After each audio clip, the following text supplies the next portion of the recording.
Hey, what's up, guys? I'm going to show you a really fun way to sequence with Kong in Reason 7.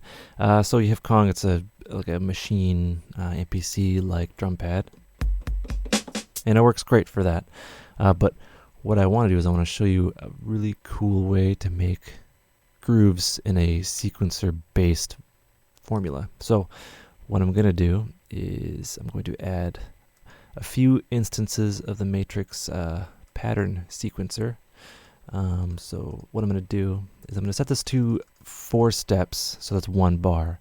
I'm going to bring down the velocity all the way down. So, but we'll get into that later. So what I'm going to do is I'm going to duplicate, and then duplicate, and then duplicate one more time. You can duplicate it as much as you want. And you get some really interesting results. I'm going to press, not that, I'm going to press tab, and I'm just going to get rid of that. So I want my gate CV of my first matrix out to go into my first pad. So I'm going to show you what this does. So I'll have the velocity up here, and let's see what happens.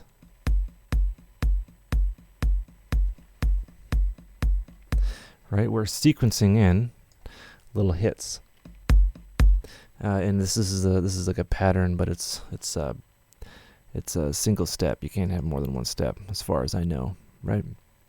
So it's not going into the whole Kong. It's just going into the gate in of the first one. So gate means basically note on and off. So I'm just gonna set this guy to double and see where this leads, and we'll just try them. No, I don't want the snare. I want the hi-hats. Cool, I have hi-hats here, right? And I can have a few, and I can control the velocity, which is really fun. See how fun that is? It's pretty fun.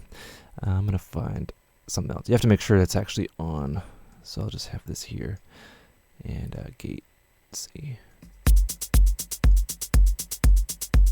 Oops. You have to make sure you really plug it in.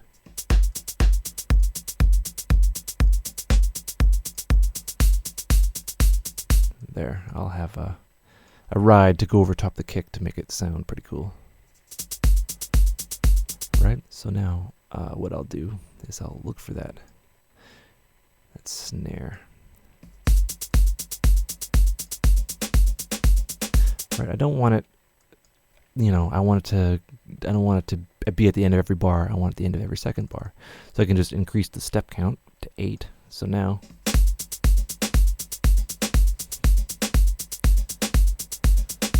right? And once you have that, you have an easy way to, say, add a shuffle to a singular part.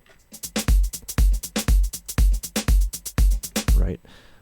So yeah, once you get to that point, what makes Reason so cool is you can actually send this MIDI data to your track. So how you do that is you just go copy pattern to track. Wait. Yeah, you got over here. So this pattern's now copied. You select the second one, copy pattern to track. That is now copied. Copy pattern. Oops.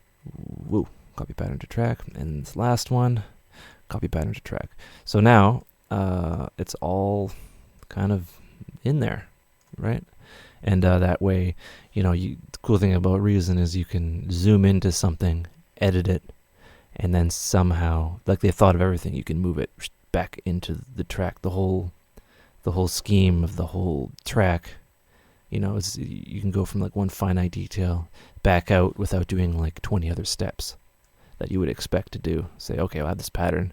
How am I going to get it into the timeline? Boom, it's there. So that's pretty cool. And I'm not being paid to say that, but I should be. And yeah, there you have it. And that's all well and good. And it's an easy way to make, techno-y patterns. You can have as many of these as you want. I assume you can have up to 16, each going into its own gate. And then you can have weird stuff with your auxiliary sends. You can have gate. You can use CV splitters going into like reverbs and delays and stuff. It's pretty crazy. And quite robust. And there you have it. Hope you learned stuff, and take care.